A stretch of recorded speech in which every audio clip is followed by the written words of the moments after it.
Testing, testing, 1, 2. This one's for you, James.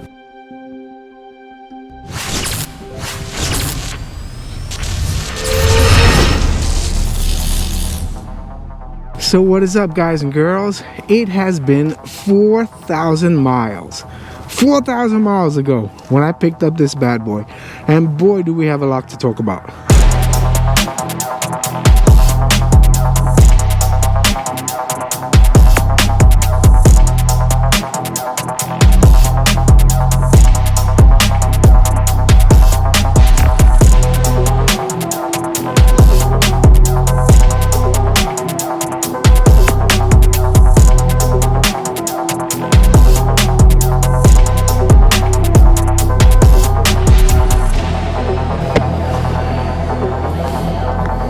Alright, so where do we begin?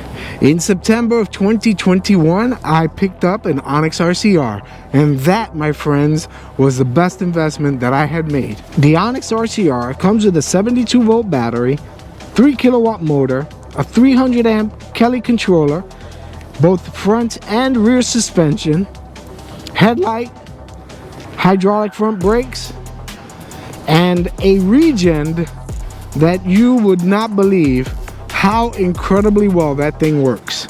I did not do anything to that bad boy. I kept it completely stock, and I did that for a reason. I wanted to see whether or not this bad boy would hold up over time. And I did not want to make the mistake of blaming a faulty product by a modification that had been made on my part. When I picked up the ONYX RCR, I opted to go with a 72 volt 23 amp hour battery. And although I had tons of fun with that battery, it was short-lived. I quickly realized that I would have to plug in and charge for me to have any more fun after that. So what did I do? I bought a second 23 amp hour 72 volt battery, because they were on sale. After about 1,000 miles of riding this bad boy, I realized that ONYX had something special under their belt. They build themselves a quality machine, which will provide enjoyment for you for years to come. After about 1,000 miles, I hooked up with the boys from Powerful Lithium, and that, my friends, was the first modification that I have made. In the belly of this beast lies a 50 amp hour 72 volt monster. Now that changed the game. I quickly realized how important it was to ride around with something like that. Range anxiety became a thing of the past. Now, once I realized how important a role a large capacity battery has on an e-bike enthusiast, I went out of my way to spread the word. Now, that included longer rides, faster rides, which added to the amount of fun that I was having. Now, after the battery comes the second mod that I made to this bad boy. Now, we all know about Bomber Marv. Bomber Marv is a mad scientist. He is out there creating new and upgraded e-bikes that can reach up to speeds of, I think, 90 miles an hour to date. After meeting Bomber Marv, I asked him for his special sauce, and that, my friends, was the second modification that I have made.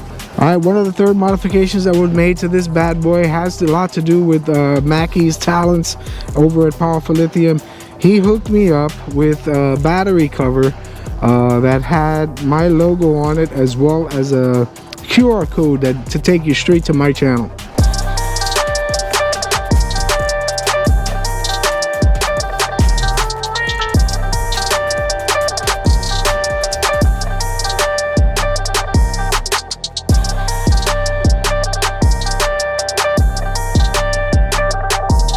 Mackie hooked me up with a beautiful piece of art that I was eager to share with all of you guys. And after hooking me up with that piece of art, he took it to another level. He painted my calipers and included a Mr. E logo in it. And not too far along the lines, we picked up these. These are the ONYX Halos from Raid Dynamics.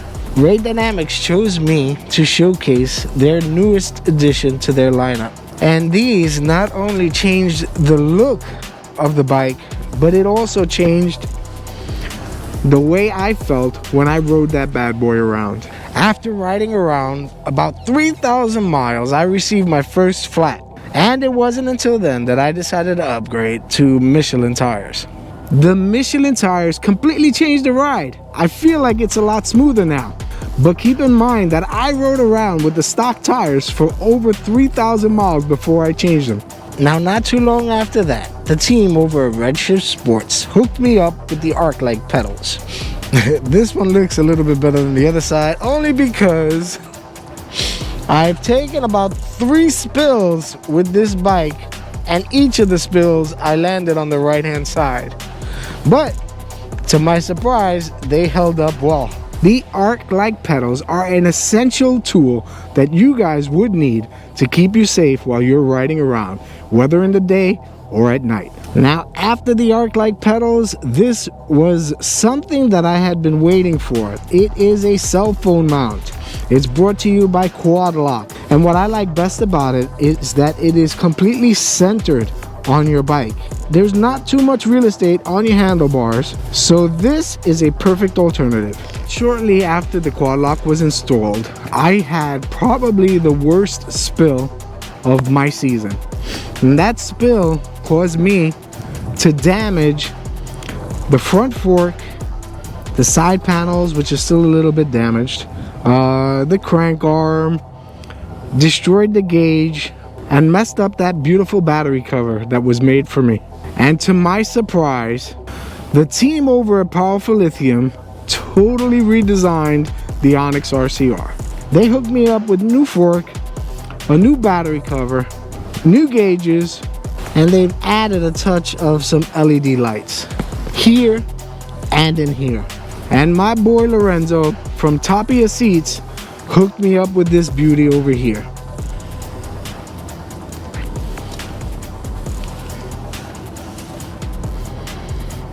Now, after the team over at Powerful Lithium completely revamped this ride, it looks, feels, and rides great.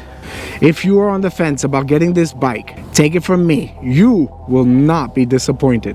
The bike will provide you with an immense amount of power, torque, and range. The components that are used are quality components that will withstand the test of time. If you get this bike and want to modify it, don't hesitate like I did. Don't wait 1,000 miles. Jump on it. Know that it is well worth the investment. So there you have it. I do not regret this purchase one bit, as well as I would recommend it to anybody that was interested in getting an e-bike. Alright, so if you guys enjoyed this video, please don't hesitate. Smash the like button. Leave a comment because I get back to everybody. And if you want to, please subscribe. So until the next video, peace out, everybody.